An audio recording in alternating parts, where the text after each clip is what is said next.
шалған биік бастарын, таулардың жайлап тастарын, айдаһар өмір сүріпті, патша боп көп жыл тұрыпты. Жылдардан жылдар өткенде, кәрілік жылжып жеткенде, қайраты қайтып бұрынғы айдаһар дертке ұрынды.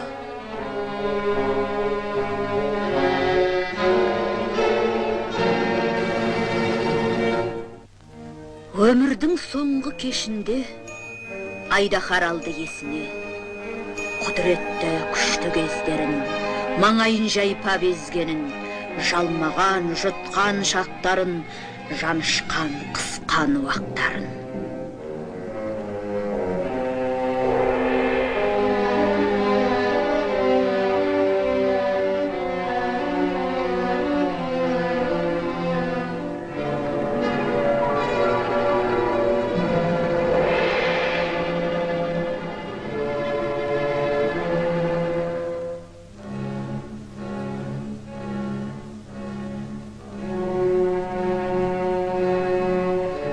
Айдаһар еттен арылды, тынысы әбден тарылды. Нөгерлер сасып сабылды, не істерін білмей маңырды. Адырдың арты жар еді, қу түлкі сонда бар еді. Кей дерттемдеп жазатын, өнері ептеп болатын.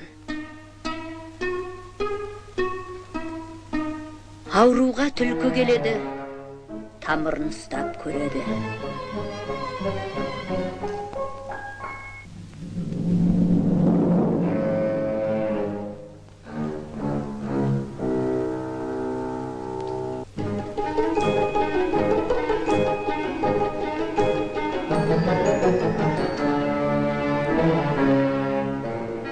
Тәтті қан іздеп тапсаңыз, жазылар деді патшамыз.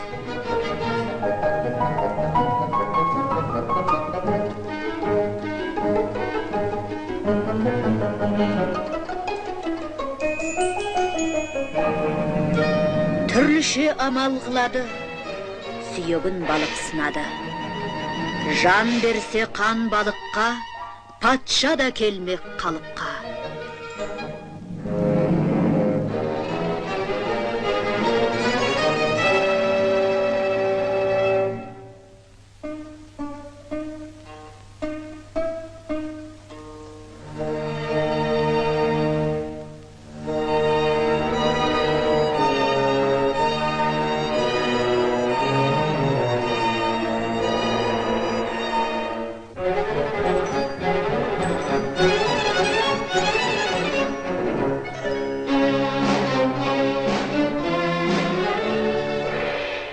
Біз тұмсық маса бар еді, ішкен ылғи қан еді.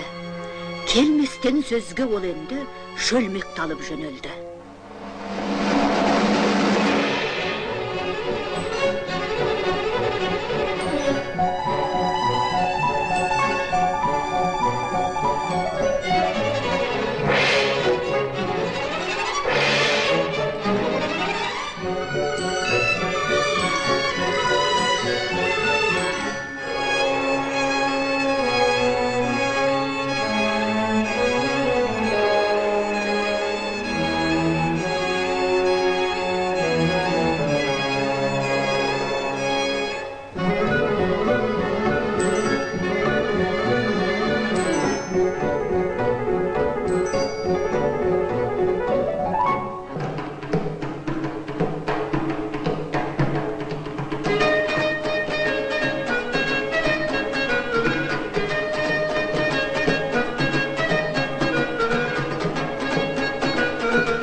Масадай малғын зұлымға жамандық жасау қиын ба?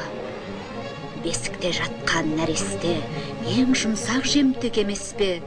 Деді де шақты баланы шырылдап бала қалады.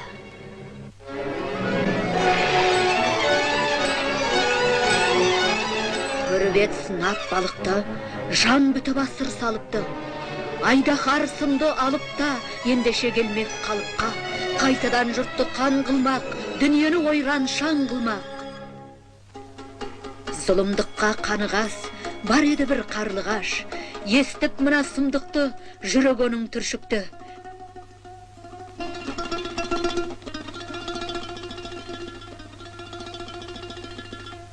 Жөнелді іздеп масаны қырлардан қырға асады.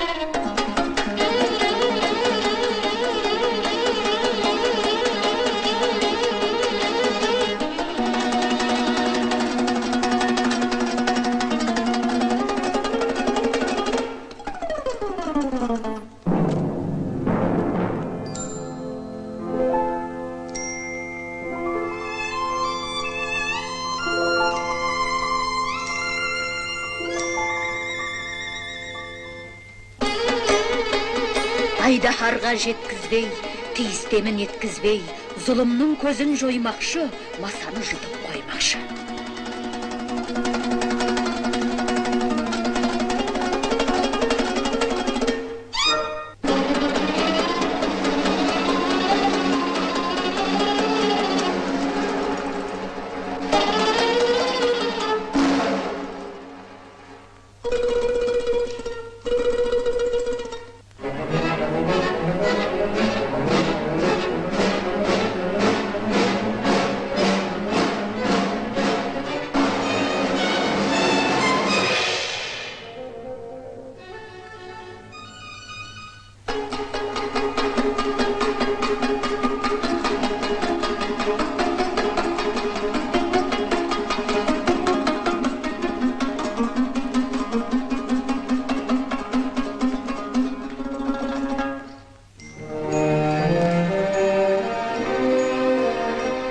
Қатерсіз күрес қайда бар?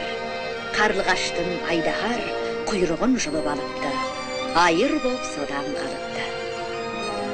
Сонымен нәзік қарлығаш, болса да әлсіз салдырмаш, көрсетіп ерлік табанды, қалыпты қорғап адамды.